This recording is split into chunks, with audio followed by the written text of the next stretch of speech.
ओम श्री साईराम मु कृष्णचंद्र शतपथी। प्रिय दर्शक बंधु मो चैनल को आपण मानु स्वागत जनाऊँगी। प्रिय दर्शक बंधु आज पाग 43 रे जानिबा तुला राशि पुओ झियो केउ राशि व्यक्ति को विवाह कले दाम्पत्य जीवन सुखमय हुए। प्रिय दर्शक बंधु एटा जन्म कुंडली मेष वृष मिथुन कर्कट सिंह कन्या तुला बिछा धनु मकर कुंभ मीन। आम तुला राशि पुओ झियो माने केउ राशि पुओ झियो मान विवाह कले दाम्पत्य जीवन सुखमय ताहा जानिबा। प्रिय दर्शक बंधु आमे जानिते मेलक दुई प्रकार होइथाए यथा राशि मेलक कुंडल मेलक। राशि मेलक कुंडल मेलक रे पुओ झियोंकर दाम्पत्य जीवन राजजोट और दाम्पत्य जीवन सुख दुख जना पड़ता है। हिंदू शास्त्र अनुसार गोटे व्यक्तिर युवा अवस्था स्त्री जेतिक आवश्यक पड़ता है ताठू अधिक आवश्यक वृद्ध अवस्था पड़ता है। ठीक से गोटे स्त्री युवती अवस्था जेतिक स्वामी आवश्यक पड़ता है ताठू अधिक आवश्यक वृद्ध अवस्था पड़ता है। प्रिय दर्शक बंधु आमे आज तुला राशि पुओ झियो कर विवाह कले किपरि दाम्पत्य जीवन सुखमय ताहा आज आलोचना करिबा। तुला राशि पुओ और तुला राशि झियर समान राशि होइथिबो ओ भिन्न नक्षत्र होइथिबो ताको राजजोट कहंती। बा तुला राशि पुओ और तुला राशि झियो होइथिबे तांकर समान नक्षत्र होइथिबो ताको समराजोट कहंती।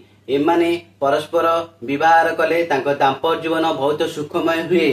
द्वितीय रे तुला राशि पुओ और बिछा राशि झियो को विवाह करि परिबे किंतु तुला राशि पुओ होइथिले बिछा राशि झियो होइथिले ता अशुभ होइथाय। किंतु तुला राशि झियो होइथिले और बिछा राशि पुओ होइथिले ता दुई द्वादश शुभ होइथाय। या दाम्पत्य जीवन सुखमय हुए। तृतीय रे तुला राशि पुओ और झियो धनु राशि पुओ और झियो विवाह कले ता तृतीय एकादश राजटक हुए। एमाना दाम्पत्य जीवन बहुत सुखरे कटिताए। चतुर्थ रे तुला राशि पुओ झियो और मकर राशि पुओ झियो उभय विवाह कले तांको दाम्पत्य जीवन बहुत सुखमय हुए कारण तांकर चतुर्थ दशम राजटक पड़ी थाए। पंचम रे तुला राशि पुओ और कुंभ राशि झियो होइतले ता विवाह होई परिबो नाही ता अरिष्टक अशुभ होइथाय। किंतु तुला राशि झियो और कुंभ राशि पुओ होइतला ता मित्र नवम पंचम शुभ होइथाय। या दाम्पत्य जीवन आनंद कटिथाय। षष्ठ रे मीन राशि झियो और तुला राशि पुओ होइतले ता मित्राष्टक शुभ होइथाय। या दाम्पत्य जीवन सुखमय। किंतु तुला राशि पुओ और मीन राशि झियो होइतले ताहा विवाह होई परिबो नाही ताहा अरिष्टक अशुभ होइथाय। सप्तम रे तुला राशि पुओ और वृष राशि झियो होइतले ता मित्राष्टक शुभ होइथाय। किंतु तुला राशि झियो और वृष राशि पुओ होइतले ता अरिष्टक होइथाय। अष्टम रे तुला राशि पुओ होइतिले और मिथुन राशि झियो होइतले ता मित्र नव पंचम शुभ होइथाय। विवाह कले दाम्पत्य जीवन सुखम हुए। किंतु तुला राशि झियो होइतले और मिथुन राशि पुओ होइतले ता अरिष्टक अशुभ होइथाय। तुला राशि पुओ झियो माने कर्कट राशि पुओ झियो मानक विवाह करि परिबे। या दशम चतुर्थ राजटक हुए। विवाह कले दाम्पत्य जीवन सुखमय हुए।